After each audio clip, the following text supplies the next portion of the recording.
Okay, I'm starting.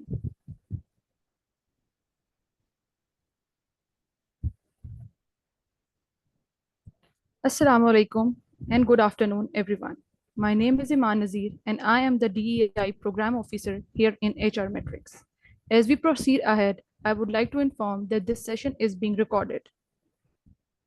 To begin, I would like to introduce HR Metrics. We are a professional consulting and training firm dedicated to helping organizations excel through our specialized service, which include competency-based SHRM certification programs, DEI, diversity, equity, and inclusion certification programs, ISO Global HR Standard certification, and audit service to optimize organizational performance.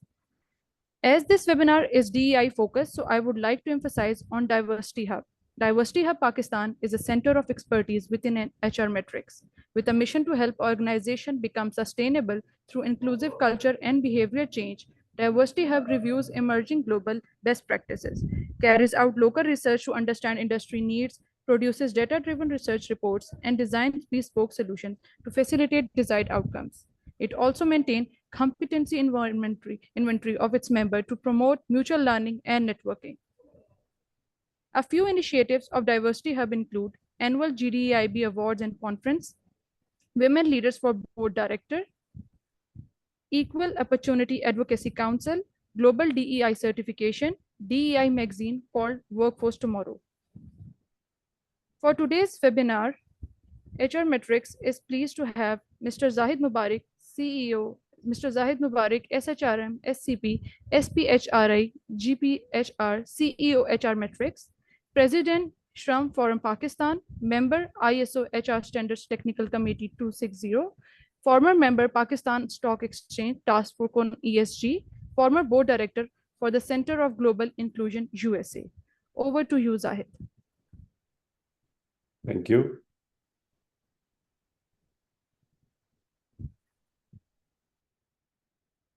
So I hope everyone can see my screen. Yes, they are visible. Okay, great. So once again, a very warm welcome. This is the time of the year when the companies who work hard on the D&I, they eagerly wait to demonstrate their accomplishments through a formal disclosure process that we run. And this is called the GDIB Awards process. It takes us approximately at least 9 months, including the back-end preparations to get into the awards process and complete it. So I'll share with you some of the key aspects and aspects of the process. We'll not go in more detail because most of the organization already run through it, but we'll definitely emphasize every aspect and particularly the changes in the overall process that we have incorporated. As such, there's no change in the merit systems or the evaluation systems. One of the things that we have incorporated new is the e-portal, and we'll give some more details about it. The key question that you have at every level, and particularly at the top level, that why an organization should get into the D&I. This is not being asked within the organization, which is already working on a path to the D&I, which is already on a maturity level, but any new entrant. So we have to keep in mind some of the drivers, the national drivers, like Pakistan Constitution, Article 27A emphasizes the equal opportunity. By now, this year, the Securities and Exchange Commission of Pakistan has reaffirmed the guidelines for the listed companies on the ESG, having a clear metrics on the D&I. State Bank of Pakistan has already a clear policy on the diversity, equity, and inclusion. And if you see the global aspects, Sustainable Development Goals, European Union regulation on the sustainability, ISO HR standards, global reporting initiatives, and the companies like McKinsey doing a global research have a clear mechanism and the evidence to link the D&I with the organization bottom line, where it's a social or the financial performance in the measurable terms. So there are very solid reasons for the organization to do the D&I. And this standard that we talk about, the GDEI, provides a mechanism to do that. And you can have a clear process to implement those things and demonstrate your commitment to the diversity, equity, and inclusion. 6 sustainable development goals are clearly chased by the D&I. It's on your screen. Goal number 4, 5, 8, 9, 10, and 16. And this is the framework that I was referring to.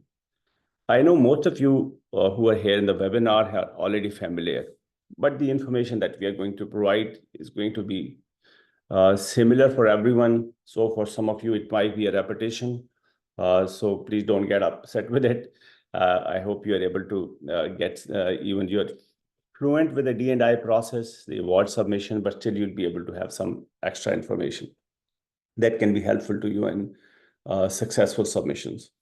So the GDIV standard that we use, this is important for everyone to understand.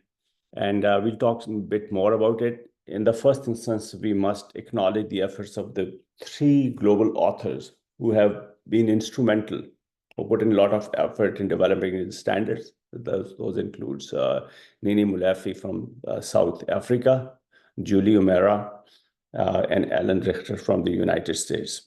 So GDIB standards help creating more equitable and better functioning organizations, confronting racism, sexism, and all form of operation, cultivate trust, acceptance, physical and psychological safety, lead inclusively, respond with agility, and thrive through disruption, promote wellness and self-care as an ingredient for lasting change and contribute toward the creating a sustainable world. It's also important to give credit to 112 global experts who have contributed towards the development of the standards. And fortunately, I'm one of those 112 global experts. GDIB has evolved over a period of time. In the first instance, the first version was created in 1993. And from there onward, after certain intervals, when the change was considered important, the different versions were created by taking into account the market condition. The current version that we are using, 2021 version, this was developed after the COVID situation because you understand the workplace environment altogether changed. And we are expecting, not sure, but we are expecting the next version to be done around 2026 onward. So this is the complete journey of the GND&I. Now, as we get into this process, we have to make sure that there's a clear concept because there are sometimes anomalies in understanding the concept about what is diversity, equity, inclusion, intersectionality. So a clear segregation is important. D&I is about the differences or the similarities that somebody may have because of the demographic situation. Those differences and similarities could be the age, appearance, belief system, culture, disability. There are at least 28 dimensions. These are given in the standards. All this information that I'm going to have today is also given in the brochure that we have on the website. We have already provided. We have the latest version now, and my team is going to reshare this information with you, so there is no ambiguity. So 28 different dimensions. Some of the dimensions are predominant, like the gender, and this has come on the basis of the award submission and the research that we do.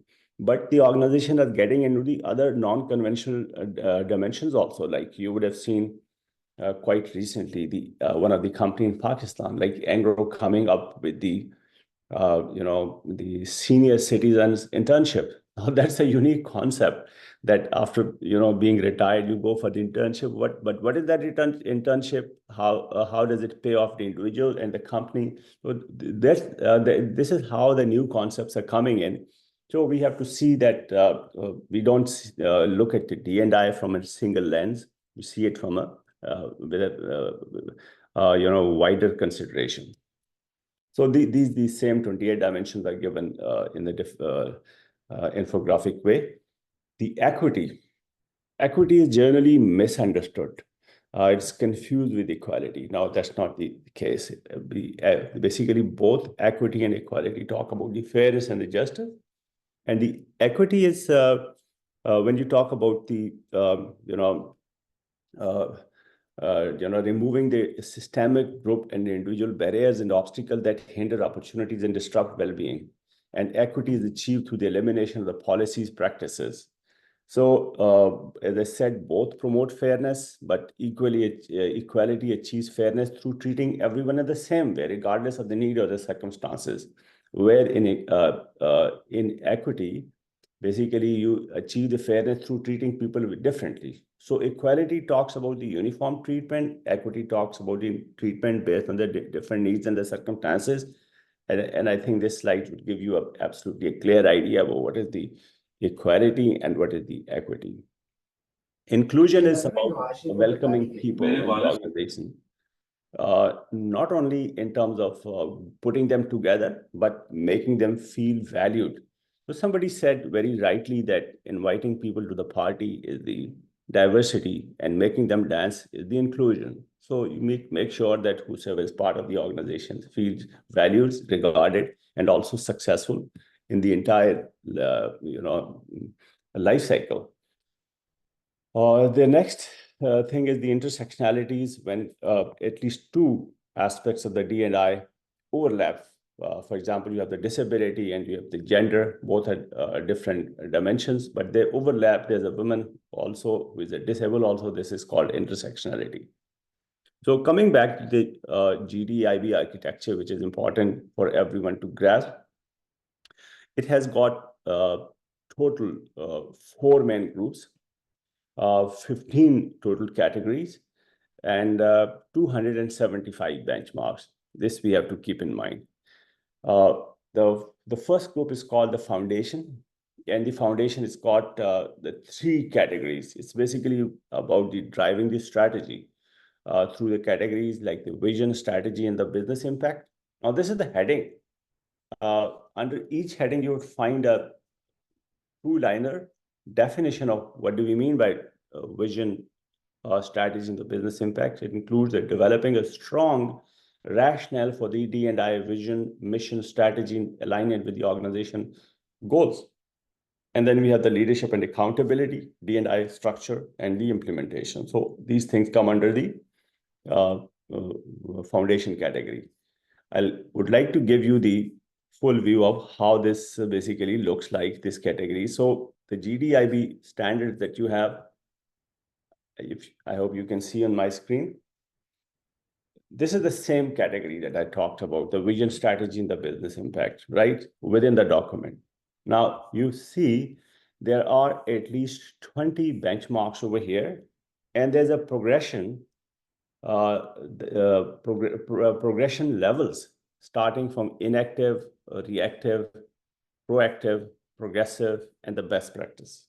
So this is the level 5, which is highest, and the level 1 is inactive. So if you start with at the lowest level, inactive, that means there's no D&I vision, mission, strategy, goals, policy.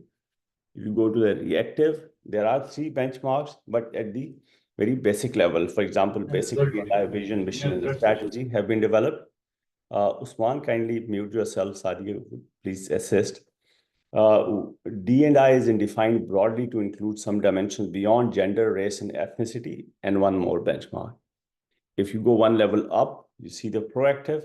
At least there are 4 different, you can say, the benchmarks over there. The first one, the D&I vision, mission, strategy, business impact has been developed and communicated to all employees. The D&I is defined broadly to include visible and non-visible inherent acquired dimensions. And then you go to level 4, progressive. It further deep dives.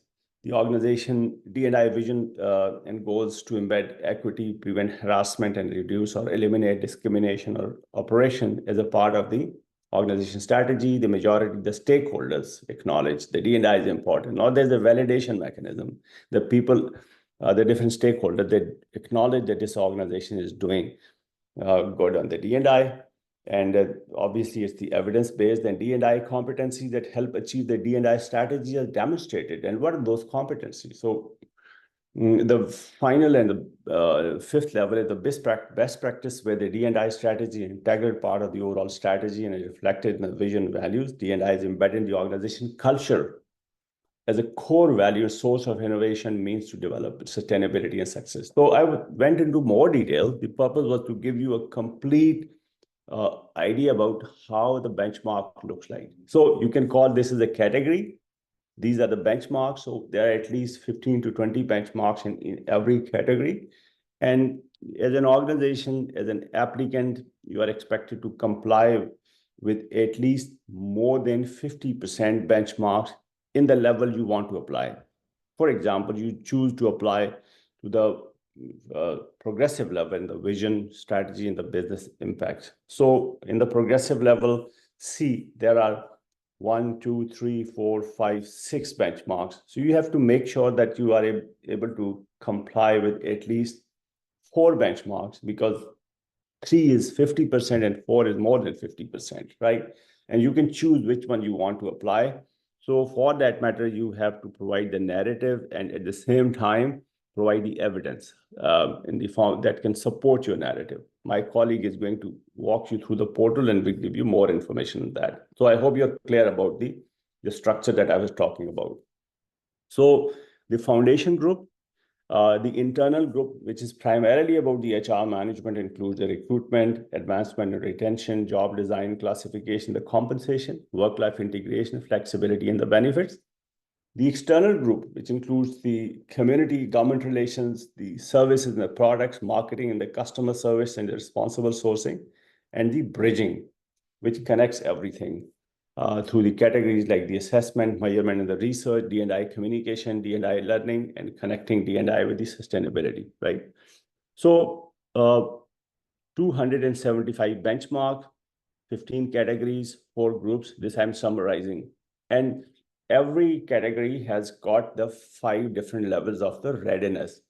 The lowest 2 levels, level 1 and 2, level 1, nothing is happening. 2, something is happening, but because of the compliance reason. The 3, the organization is a starter in the D&I. The 4, the organization is mature and has the results.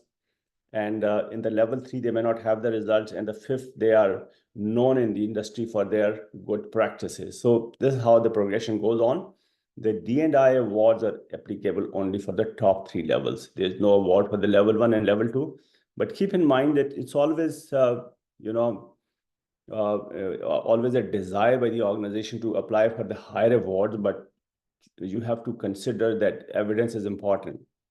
So for example, if you think that logically you should be at level 4, but you want to apply for level 5, but you do not have the evidence, sufficient evidence or the narrative for the level 5, evidence is important. So you lose the chances of winning the level 4 also, because the jury is not going to downgrade, the jury is not going to upgrade. They're going to evaluate you for the level that you apply. This is an important factor. Sometimes the organization have a concept of, okay, let's go for the higher one. If we do not qualify, the jury may downgrade us to the lower one. No, there is no element of downgradation. For whatever level you apply, you will be evaluated for that. And if you do not have the evidence, you disqualify. If you have the evidence, you'll get the award, right? So the same thing that I have already explained in the slides. So for example, the same category, D&I vision, strategy, and the business impact, you've got different 5 levels, and there are at least 1 benchmark shown over here. But it's not a single benchmark. As I told you, there are at least 20 benchmarks over here, and every level has got the different benchmark. Now, based on the assessment and the overall review, which is conducted by the jury, we compile the score of the organization and the D&I index.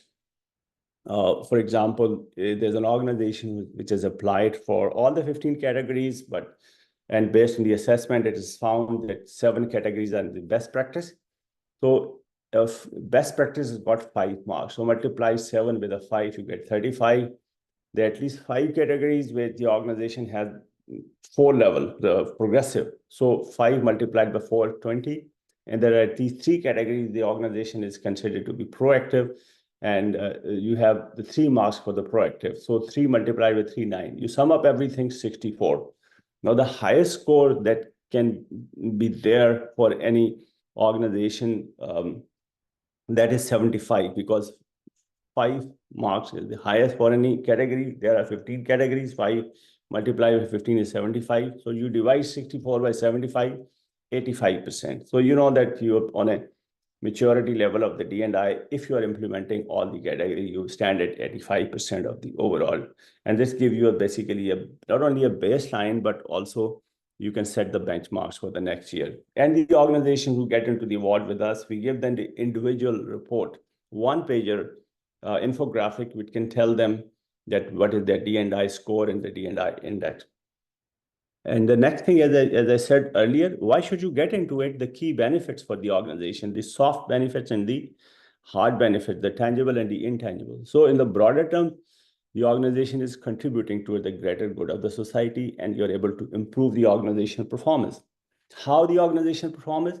It provides a clear mechanism to connect the D&I with the strategy and the organization vision, mission, strategy. You are able to implement and achieve in a better way. It helps in the talent management, the leadership development, the overall, leveraging the background of people with a different demographics. It improves the creativity, engagement, quality of the life, and organization reputation as a responsible and the employer of the choice. It also minimizes the risks, because if the people are satisfied, the organization, there are less regulatory breaches and the other penalties by the regulators. And it basically creates a better environment of treating people in a more fair manner. You can use this document to basically determine where do you stand now, where do you want to go, which is called the gap analysis. You can use it for engagement of the employees, for your objective setting, measuring the progress. This is a good benchmark to consider the competencies of the people that you hire. And in the past, we have done research. So by now, the market is quite mature, and there are responsible positions at the various levels, starting from the board level down to the entry level. There are different positions that are created by the organizations, and every year we see a progression on that, right? So a huge, benefit for the organization. So last year, basically overall 45 organizations who have participated in the awards, we try to determine that is it the real benefit they're getting? What is the benefit that they're getting out of it? So we did a survey and got the input from the people, not the who are representing different organizations, award-winning organizations. So we asked a couple of questions. That does it really help on the SDGs, and which of the SDGs they really help? So this is these are the basically remarks of the organization, their judgment. That's how they are benefiting from this. This is a publicly available report on our website. You can download or let us know. We'll provide you that. The another question was that which dimensions you're using. So one of the findings was that all these organizations, the number one dimension was the gender diversity. And I think this is a global finding. Worldwide, there's a more focus on the gender. But at the same time, there are more other aspects also, like the work experience, the age aspects, the religions and disability, and many others, 28 different dimensions. The next question in the survey was that what benefit they really see, because we wanted to see this from the horse's mouth, not ourselves saying that it is beneficial. So, but the organization clearly said that it helps in the leadership development, employer branding, recruitment, the team building, and many other aspects. Another question was what purpose do you use for this GDIB? So it was said that assessment, where do we stand and what do we want to do next year, is one of the key factors, apart from other things like the understanding the D&I, because the social sciences like the people management, etc., generally considered to be a self-invented concept. There are no clear structures. So it provides a clear structure on how to execute the D&I. You can measure your progress, determine the strategy, engagement, employee engagement, goal setting, goal alignment, and D&I staffing as well. So these are some of the benefits. And as I said, this report is publicly available. We can provide it to you. Okay, so if you have a goal in mind that you need to transform your organization to use the D&I, not only in a defensive way is that you need to comply with some of the things that the government asks or your sector regulator asks to do something. That's a defensive. But no, you want to go beyond that. You think there's a value in it, and your organization is really enthusiastic about it, and you want a business case, how you can go about it. We can provide you some more information on that by the organizations which are using the DEI, how they could come up with a business case. And you want to contribute to it, the greater good of the society, and be respectful of the individual, their similarities and their differences. And where you want that your organization, when it's operating, it's acting as a responsible employers, and you want to create a world where your employees, workers in the value chain, and those using the product and service can sustain a high quality of life and enjoy a peace and the prosperity. So these are some of the key goals that you wish to pursue. D&I, GDI visas, good recipe to do that.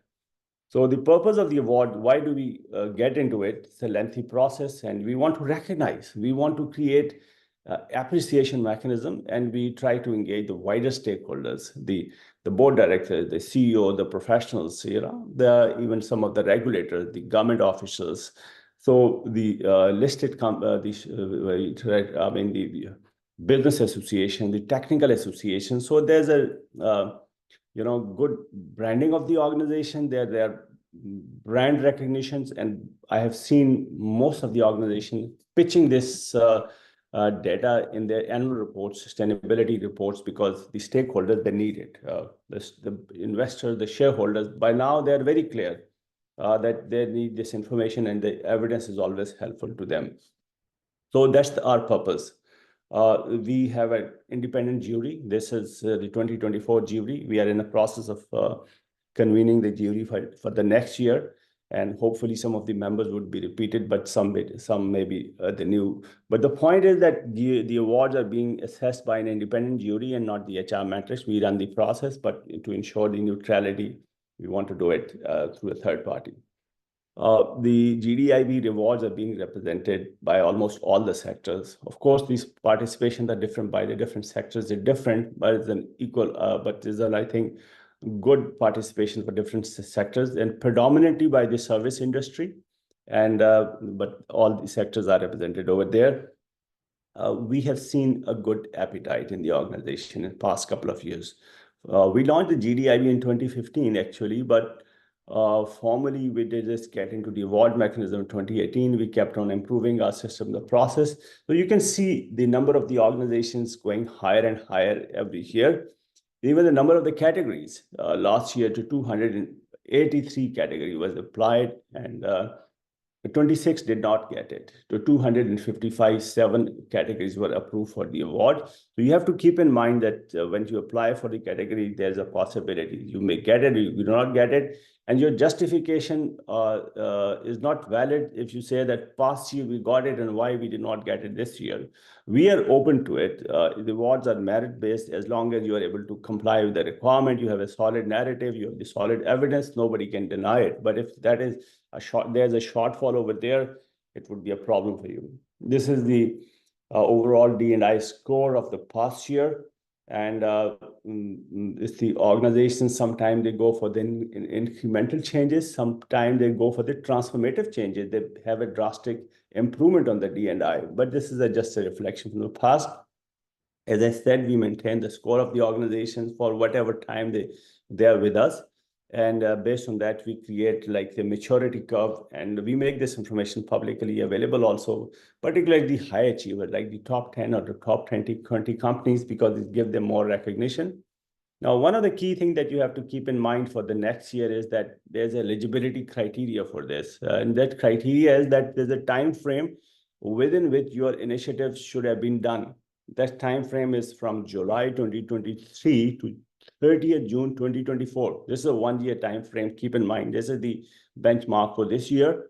And if you have some initiative of the prior period, then it should be an ongoing initiative. Should not have been the initiative only past time. If it's in the relates to the past time and currently going on, it's valid for submission. So this window you have to keep in mind. Otherwise, the jury is not going to consider it. The assessment process, which is crucial. As I said, it's always the aspiration of the organization to go for a high level of the award, but you have to see the maturity level where you already stand. And for that matter, we have already provided this checklist, and we can happy to provide you further if you need it. We have prepared them in the Excel sheet. Basically, this is the same standard, which is in the form of the GDIB document, but we put it on the Excel sheet where you can see, I hope, my screen that like you go to a category, the D&I vision, there are all the 15 categories are given over here. So all the benchmarks in this category, we have seen that 20 benchmarks are given over here. And your job is to determine where do you reside? This is a key question. Now, you do not answer this question yourself. This I'm talking about your backend practice. We don't want you to do it, for our justification. You have to understand yourself, what is your level of maturity, and you should be able to do it as a cross-functional team within the organization to make sure that you do not have a biased opinion, because biased opinion can be overly positive and overly negative also, right? So develop a consensus. For example, you say that, okay, we are in a progressive level 4, or we are at the level 5, you think you're at level 5, then you should be able to see at least more than 50% categories, benchmarks, sorry, that you are using in the organization. But if you think, for example, in this case, you are using only the 3 benchmarks, but in the progressive, you are using at least 4 benchmarks. So the recommendation is go for this progressive. Whatever you want to do is your choice, but make sure that number one, that it says more than 50%, and there's a consensus within your organization that you are using these things, and there's a proper narrative, there's a proper evidence that you are required to. This is the only thing, right? And you can do this kind of evaluation for all the categories to, determine where do you stand. And sometimes you comply with more than you can say 50% categories. You can select all of them, not an issue, because over here, if you, for example, you are complying with 5 categories, select them. It improves your chances of success, but make sure that there's an evidence for that, right? So if you're selecting this level, there is no point in selecting this level, because jury is not going to consider the 2 level, just the 1 level. So remove something that you're not going to apply. This is a crucial factor in the overall awards process to determine where do you stand, and then based on that, you can apply for it, right? Okay, so this is about the assessment process, which is very brief. We can provide you the sheets. There are comprehensive guideline documents, and we are happy to provide you that. And there's a recorded webinar also, how to do it in a more structured way. We can provide you the link if you are interested. Now, the GDIB awards submission process, I've already highlighted some of the key aspects. As I said, that you have to contact the HR matrix in the first instance to basically declare and that you are interested in the award, and we can give you a copy of the standards also. If you do not have it, you have to make sure that awards you're ready to apply for the at least top 3 levels, one of the top 3 levels, and not the first 2 levels. And you can apply for minimum 1 or the maximum 15 categories, and it's more than 50% of benchmarks. And your description that you give, the narrative for the award, should not exceed 300 words. As I said, this time we're using the e-portal. So e-portal is not going to accept the more than 300 words. This is going to be limitation. Keep in mind, in the past, we have been doing the manual submission. The organization was writing more and more, and that puts a strain on the part of the jury to go through everything, because you need not to be very really not to write long articles. Just see the benchmark and provide the narrative and the evidence. And the evidence should be a solid evidence from the annual reports, sustainability reports, internal communications, press releases, external communications, the pictures, JPG, PNG files, videos, URLs. If you're using any videos, upload it on some of the media and put the URLs over there, because that URL should be easily clickable. We are not going to accept the videos because the system does not allow the heavy or even small size video to be uploaded, but you have the URLs clearly written over there. There's a clickable. It's easy for the jury to basically see those, and you can put all this information in a structured way where you can relate. For example, if you're implementing the benchmark number 1.20, so under the 1.20, write the evidence one. This is a video, this is the picture, this is the extract from the new, any media or the internal communication, so that the jury can see it clearly. And my team member is also going to demonstrate this information. If you want a confidentiality agreement to be signed, provide us the copy, we will sign it. We make sure that your information is completely protected. And that's one of the reasons that we are moving to the e-portal, just to make sure that there's the least transfer of the documents and that everything is being performed over there without any download, etc. The organizations, once you share your interest, there's a process of raising the invoice and getting insurance on the processing fee. And we must be aware that there's no, as such, you can say, sponsorship or monetary aspect, the compensation for the awards. We don't do that. The awards are being assessed by the independent jury. But yes, there's a cost associated with it. As I said, 9 months complete engagement of the team is there. The logistic cost, the creation of the awards, the holding of the events, the compensation of the jury members. So in that context, whatever the fee is applicable, you have to basically give assurance that it's the consent of the organization, and it's should be payable within the time period. If you have a problem or your organization policy wants you to pay later, give a sort of a promise to pay email or any undertaking to make the payment. And once that is being done, you'll be given access to the portal. And once you log into the portal, you can enter the information and you can apply for the awards over there. Once you apply for the awards, our team member is basically going to see it from a completeness perspective. They don't evaluate, but want to make sure that all the essential documentation, whatever you produce, is there. And there's some gap over there that's going to inform you. And this is only possible when you apply before 10th of September. If you do it later on, they'll not be able to have this review. The review should be helpful to you in improving the chances of the success. And once they do it, and they'll do it just once. If you provide, have the improvement over there, it's your choice. You don't pay no response to it. They'll not be able to push you for that, because this is an awards process and we expect you to be more vigilant in what you're doing for, right? So completion of all kind of documentations, narratives, it's your responsibility. We are going to fully facilitate you, fully brief you in that context. And this review by the team is optional, it's not mandatory, right? So 15 September is the last date, and you'll get an alert if once your award submission is being processed. And the awards are going to be announced at the end of the year, 31st December, 4 to 5 p.m. Pakistan time via Zoom. We'll also issue a press release and making sure that information is spread all around. And the award ceremony is going to be held on 25th of February. Traditionally, it is aligned with the International Women's Day on 8th March, but because of the Ramadan in that month, which is starting probably 1st of March, the award ceremony is going to be held on 25th of February at Marriott, Karachi. So the timeline is in front of you. It's given in our brochure. We already, the call for announcement, call for submission of awards is opened on the 1st of August. We also did an early alert in the month of July. 15 September is the closing. So we'll run a process of data validation assessment so that we can announce the result 31st December and have the conference in the February.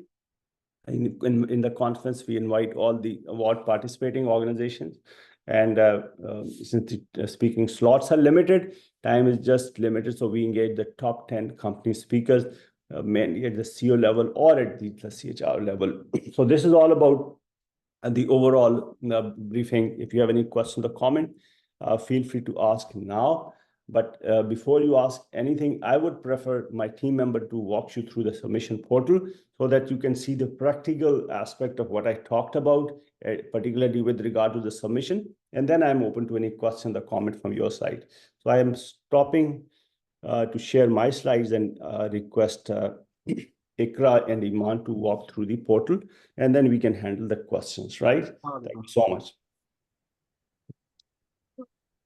Okay, thank you, Zahid. I hope I'm audible. And yeah, little louder, little.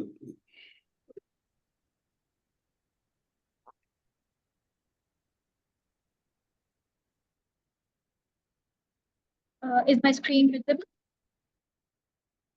Yes, Yes. it is. Yes, Hello, it is. everyone. Hello, everyone. My name is Ikra Usman, and I'm the DI coordinator in HR Matrix.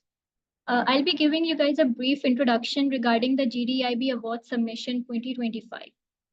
So, as the first step, when an organization confirms their interest in the awards, the GDIB Awards admin team will create your account. And once your account is created, you will receive an email like this on your official email ID. So this email will have your username along with your password and the link. This link will lead to the portal. So all you have to do is click on this link and it will be leading towards the main page of the portal. So after that, at the top right corner, you can see this registration button. In this registration button, you'll see a registration form that is a mandatory process for the organizations. You need to enter the relevant and updated information. For example, I'm just putting some uh, details over here. For example, the name of the organization, the website. You need to select the type of the organization and industry along with the city, the name of the CEO, the CHRO, emails. You need to enter the name of the focal person who will be communicating with the HR matrix and doing the submission, their designation along with the email, landline number, and the cell phone number. And then you need to update the logo of the organization. So I'm just giving you guys over here, for example, I've added a logo. And lastly, I'll be just clicking on this undertaking. So before you submit, please ensure that use the correct and the legal name of the organization and the logo as well, updated logo, because we will be using that for the future branding. So once you register your organization, you will receive this prompter saying that the registration is successful. And in the next step, all you have to do is go through the submission process. For the sake of your clarity, you can see that what is the criteria of the awards this year and how are you going to submit the evidences. So I'm not going in the detail over here, and I'll be sharing, as already it's been shared, and I'll be resharing the information. Okay, so in the next step, you'll simply log into the portal by using the username and the password that was shared earlier. You'll sign into the portal. And once you sign in, you'll see all the 15 categories of the GDIB. You need to select that from this, you will be able to select that for which categories you're going to apply this year. And for example, I'm putting a mock data over here. I have selected that we will be applying for category number 2. Once you select this category, you will see the 5 levels as discussed earlier: the best practice, the progressive, proactive, reactive, and inactive. You need to select the level. For example, the decided level is the 5 you're applying for the best practice. Once you click on this arrow, you'll be able to see the details of the benchmark as well. And simply you'll select the level. So once you select the level, the list of the benchmarks will open along with the instructions that, for example, the 50% that you need to comply to more than 50% of the benchmarks. There are total 5 benchmarks and I need to comply to at least 3. So for example, I'm adding this 2.1. I'll be applying for 2.3, 2.4, and I'll proceed to the submission. Okay. Once you proceed to the submission, you'll see this screen, and over here you need to add the narrative. The narrative over here is that it should be a maximum of 300 words. So I have already have a pre-written narrative, so I'm just copy pasting it over here for your convenience. And yeah, this is the narrative that I've submitted for this category, that leaders are the change agents and the role model for the DEI. The total word count is 220, and then I'm going to submit it. Then for the next benchmark, again for 2.3, I'm just copy pasting the narrative again.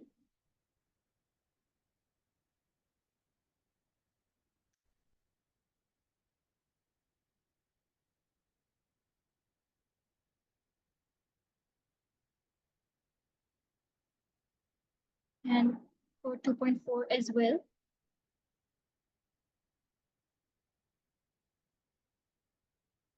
Okay, once the narratives are completed, you need to submit a consolidated PDF document for the evidences. I have prepared a simple document. For example, over here you need to tag the categories and the benchmarks, and for that you need to enter the evidences. For example, for the 2.1, I have added this evidence. It can contain some pictures, initiative pictures. It can also have some links as well for the PDF. Yeah, over here I've added some links. So whatever evidence that you decide to put in, just add in over here and just properly tag it with the relevant benchmark so that the jury can relate to the evidences. So over here, I'm just gonna upload the evidences. And once I've submit, it will proceed towards, I've submitted this benchmark for the verification. Once you submit it, you'll see the list of all the submitted categories. And over here at the right side, you'll see the edit button. This edit button is for once if you decide to change the evidences or the narrative for your submitted category, you can just simply click on this button and reselect and like completely the process of previous lala, you need to follow that again and resubmit it. So after that, once they it's complete, you'll also be seeing here the status button. The status over here for one category it's verified and the other one is unverified. I'll just simply explain that verified is when the benchmark has been approved by the GDEIB awards administrator and it's awaited for the jury's approval. So if you submit your evidences before 10th of September, we will be reviewing the completeness of the benchmark. And if we see that there's some narrative that is missing or there's something incomplete, we'll simply inform you over the email and you will be receiving an email. Let's share a sample over here. Okay, you will see an email that will appear in your email box that the benchmark needs the changes. And for example, the feedback is that the narrative for the benchmark 1.1 is incomplete. And once you receive this email, you will be resubmitting your evidences and these benchmarks. This thing is allowed only for once. And once you have done and all of your categories are submitted, we will be removing the access from your portal and we will be verifying it. And for the verification of the data, you will receive this email. So I'm just sharing a sample email over here. So once everything is verified, you have submitted your categories, we will be removing your access from the portal and we will be and it will be sent for the jury's review. After that, you will be given an access to this portal again on 31st of December from where you can see the results. So that's all from my side.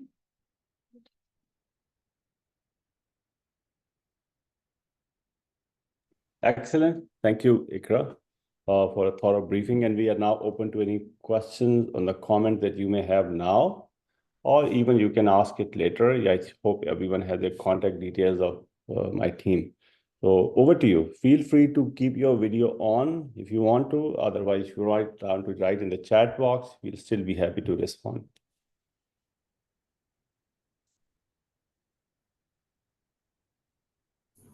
Hi, Zahid. This is Zain from British American Tobacco, GBS Pakistan. So I had a couple of questions. Number one, does the jury decide based on the sort of industry we are, and relatively do we compete with each other?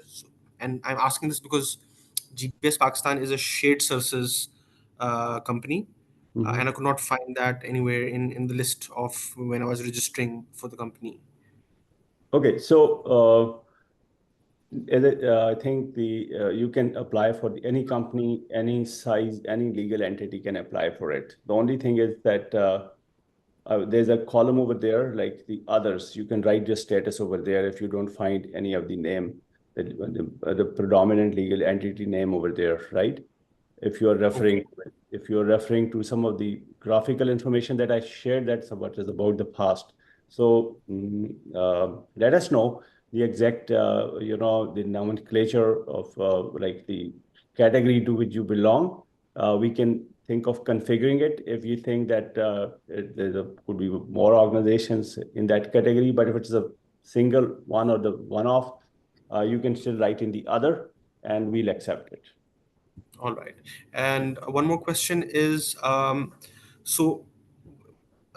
can multiple companies win on a particular level? So, for example, if I Definitely. apply on Progressive Yeah. and there are 40 other companies that are applying on Progressive. Absolutely. Absolutely. Basically, the awards are not exclusive. Exclusive mean that it does not that one company gets, the others cannot get it. For example, the 15 companies, they apply for the recruitment award, and all of them, they meet the requirement, all 15 are going to get it. So Okay. it's independent and not based linked with any other organization, right?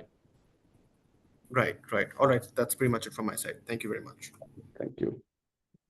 Any other questions? The category 11, connecting D&I with the initiative digital technologies can be mentioned about. The digital technologies, important thing is that you have to look at the technologies applicable to every aspect, starting from with the HR component, the strategy part, the business part of it, the sustainability. I would suggest you to not look into it as a standalone mechanism related with the categories that you have and see where is the relevance, right? So one of the simple possibility could be that you go to the standard, right? And for example, if you do not know where to start with it, the simple process that I can tell you is that I hope you can see my screen. This is the GDIB standard. We can provide you a copy of it. And for example, you say, okay, what are the areas where the technology is related, right? So this keyword should take you to like over here. Technology comes where? D&I learning. The organization ensure the staff are able to fully participate in the virtual meetings, innovative learning method, and use of the technology. Okay, where else? The products and the services, the human and the ethical technology is used to ensure access and equity, for example, inclusive facial recognition systems. Okay, where else? This is being used in the narrative. Okay, so a couple of places where technology could be used, but maybe you are able to use some, the comparable words like the artificial intelligence, etc. So see the relevance of the category, the 15 category structure that I told you, and go through the benchmark, and then you will be able to determine where you can couple your technology with the categories those are given in the benchmarks. So I hope it answers your question. Is that fine? Mashal? Okay, thank you. Any other question?